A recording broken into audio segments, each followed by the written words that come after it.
ದೇಶಾದ್ಯಂತ ಸ್ವಾತಂತ್ರ್ಯ ದಿನೋತ್ಸವದ ಸಂಭ್ರಮ ಮನೆ ಮಾಡಿದೆ. ಈ ಶುಭ ಸಂದರ್ಭದಲ್ಲಿ ತುಮಕೂರಿನ ಕಲಾ ಪ್ರತಿಭೆಗಳಿಗೆ ಪ್ರೋತ್ಸಾಹ ನೀಡಲು ಶ್ರೀ ಕರಣ್ ಟೆಕ್ಸ್ಟೈಲ್ಸ್ ವಿಶೇಷ ಚಿತ್ರಕಲಾ ಸ್ಪರ್ಧೆಯನ್ನು ಆಯೋಜಿಸಿತ್ತು.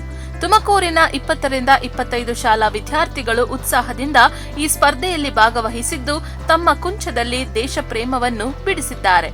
ತುಮಕೂರಿನಲ್ಲಿ ಸ್ವಾತಂತ್ರ್ಯ ದಿನಾಚರಣೆಯ ಪ್ರಯುಕ್ತ ಶ್ರೀ ಕರಣ್ ಟೆಕ್ಸ್ಟೈಲ್ಸ್ ವತಿಯಿಂದ ಚಿತ್ರಕಲಾ ಸ್ಪರ್ಧೆ 2026 ಅನ್ನು ಆಯೋಜಿಸಲಾಗಿತ್ತು. ಸ್ವಾತಂತ್ರ್ಯ ದಿನೋತ್ಸವ ಎಂಬ ವಿಷಯದಡಿ ಆಯೋಜಿಸಲಾಗಿದ್ದ ಈ ಸ್ಪರ್ಧೆಯಲ್ಲಿ 5ನೇ ತರಗತಿಯಿಂದ 10ನೇ ತರಗತಿಯವರೆಗಿನ ವಿದ್ಯಾರ್ಥಿಗಳಿಗೆ ಭಾಗವಹಿಸಲು ಅವಕಾಶ ನೀಡಲಾಗಿತ್ತು. ತುಮಕೂರಿನ ಸುಮಾರು 20 ರಿಂದ 25 ಶಾಲೆಯ 100 ವಿದ್ಯಾರ್ಥಿಗಳು ಈ ಸ್ಪರ್ಧೆಯಲ್ಲಿ ಭಾಗವಹಿಸಿ ತಮ್ಮ ಸೃಜನಶೀಲತೆಯನ್ನು ಕುಂಚದ ಮೂಲಕ ಪ್ರದರ್ಶಿಸಿದ್ದಾರೆ. ಪ್ರತಿಯೊಬ್ಬ ಮಗುವಿನಲ್ಲಿರುವ ಕಲಾವಿದನಿಗೆ ವೇದಿಕೆ ಕಲ್ಪಿಸುವುದು ಈ ಸ್ಪರ್ಧೆಯ ಮುಖ್ಯ ಉದ್ದೇಶವಾಗಿದೆ. ಶ್ರೀ ಕರಣ್ ಟೆಕ್ಸ್ಟೈಲ್ಸ್ನ ಮಾಲೀಕರಾದ ಸಂಜಯ್ ಮಾತನಾಡಿ, ಮೊದಲ ಬಾರಿಗೆ ನಮ್ಮ ಶಾಪ್ನ ವತಿಯಿಂದ ಚಿತ್ರಕಲಾ ಸ್ಪರ್ಧೆಯನ್ನು ಮಕ್ಕಳಿಗೆ ಏರ್ಪಡಿಸಲಾಗಿದೆ. ಮಕ್ಕಳು ಅತ್ಯಂತ ಉತ್ಸಾಹದಿಂದ ಭಾಗವಹಿಸಿದ್ದಾರೆ ಹಾಗೂ ವರಮಹಾಲಕ್ಷ್ಮಿ ಹಬ್ಬದ ಸಲುವಾಗಿ 2ನೇ ಲಕ್ಕಿ ಡ್ರಾವನ್ನು ನಾಳೆ ನಡೆಸಲಾಗುತ್ತಿದೆ ಹಾಗೂ ಚಿತ್ರಕಲಾ ಸ್ಪರ್ಧೆಯ ವಿಜೇತರನ್ನು ಆಗಸ್ಟ್ 21ರಂದು ಘೋಷಿಸಲಾಗುತ್ತದೆ ಎಂದು ತಿಳಿಸಿದರು. ಡ್ರಾಯಿಂಗ್ ಸ್ಪರ್ಧೆಯನ್ನು ಕಂಡಕ್ಟ್ ಮಾಡಿದ್ದೀವಿ ಶ್ರೀ ಕರಣ್ ಟೆಕ್ಸ್ಟೈಲ್ಸ್ ಇಂದ. ನಾವು ಟೋಟಲ್ ತುಮಕೂರಲ್ಲಿರೋ ಒಂದು 30 ರಿಂದ 35 ಸ್ಕೂಲ್ಗೆ ಡ್ರಾಯಿಂಗ್ ಸ್ಪರ್ಧೆಯನ್ನು ಕಂಡಕ್ಟ್ ಮಾಡಿದ್ದೀವಿ.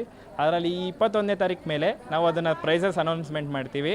ಫಸ್ಟ್ ಪ್ರೈಸ್ ಬಂದ್ಬಿಟ್ಟು 5,000, ಸೆಕೆಂಡ್ ಪ್ರೈಸ್ ಬಂದ್ಬಿಟ್ಟು 3,000, 3ನೇ ಪ್ರೈಸ್ ಬಂದ್ಬಿಟ್ಟು 2,000. ಈ 25 ಜನಕ್ಕೆ ಸ್ಪೆಷಲ್ ರಿವಾರ್ಡ್ಸ್ ಇರುತ್ತೆ ನಮ್ಮ ಕಡೆಯಿಂದ. ಇದು ನಮ್ಮ ವರಮಹಾಲಕ್ಷ್ಮಿ ಹಬ್ಬಕ್ಕೆ ಅಂದ್ಬಿಟ್ಟು ನಾವು ಮಾಡ್ತಿದ್ವಿ. ಇದು ಇಲ್ಲದೆ ನಾಳೆ ಲಕ್ಕಿ ಡ್ರಾ ಇರುತ್ತೆ. ನಮ್ಮದು 16ನೇ ತಾರೀಕು ಲಕ್ಕಿ ಡ್ರಾ ಇರುತ್ತೆ. ಅದು 2ನೇ ವಾರದ್ದು ಲಕ್ಕಿ ಡ್ರಾ ಇರುತ್ತೆ. ಇದೇ ಥರ ನೆಕ್ಸ್ಟ್ ವೀಕು ನಿಮಗೆ ಲಕ್ಕಿ ಡ್ರಾ ಇರುತ್ತೆ. ಅದು ಲಾಸ್ಟ್ ಕೊನೆ ವಾರದ ವರಮಹಾಲಕ್ಷ್ಮಿ ಹಬ್ಬದ ಲಕ್ಕಿ ಡ್ರಾ ಇರುತ್ತೆ ನಿಮಗೆ. ಈ ಥರ ನಮ್ಮಲ್ಲಿ ಹೊಸ ಕಲೆಕ್ಷನ್ಸ್ ಬಂದಿದೆ. ಸ್ಯಾರೀಸ್ ಆಗಲಿ, ಕಿಡ್ಸ್ ಆಗಲಿ, ಮೆನ್ಸ್ ಆಗಲಿ, ನೀವು ಬಂದು ವಿಸಿಟ್ ಮಾಡಿ. ಇನ್ನು ಈ ಸ್ಪರ್ಧೆಯಲ್ಲಿ ವಿಜೇತರಾಗುವ ಪ್ರತಿಭೆಗಳಿಗೆ ಆಕರ್ಷಕ ನಗದು ಬಹುಮಾನಗಳನ್ನು ಕಾಯ್ದಿರಿಸಲಾಗಿದೆ. ಪ್ರಥಮ ಬಹುಮಾನ 5,000, ದ್ವಿತೀಯ ಬಹುಮಾನ 3,000, ತೃತೀಯ ಬಹುಮಾನ 2,000. ಅಷ್ಟೇ ಅಲ್ಲದೆ ಭಾಗವಹಿಸಿದ ಪ್ರತಿಯೊಬ್ಬರಿಗೂ 100 ರೂಪಾಯಿ ನಗದು ಕೂಪನ್ ನೀಡಲಾಗುತ್ತಿದೆ. ಸಾರ್ವಜನಿಕರು ಹಾಗೂ ವಿದ್ಯಾರ್ಥಿಗಳು ಕಾತರದಿಂದ ಕಾಯುತ್ತಿರುವ ಸ್ಪರ್ಧೆಯ ಬಹುಮಾನ ವಿಜೇತರ ಹೆಸರನ್ನು ಆಗಸ್ಟ್ 21ರಂದು ಅಧಿಕೃತವಾಗಿ ಘೋಷಿಸಲಾಗುತ್ತದೆ. ಕ್ಯಾಮರಾಮನ್ ಅಜಯ್ ಜೊತೆ ಚಿತ್ರ, ಪ್ರಗತಿ ಟಿವಿ, ತುಮಕೂರು.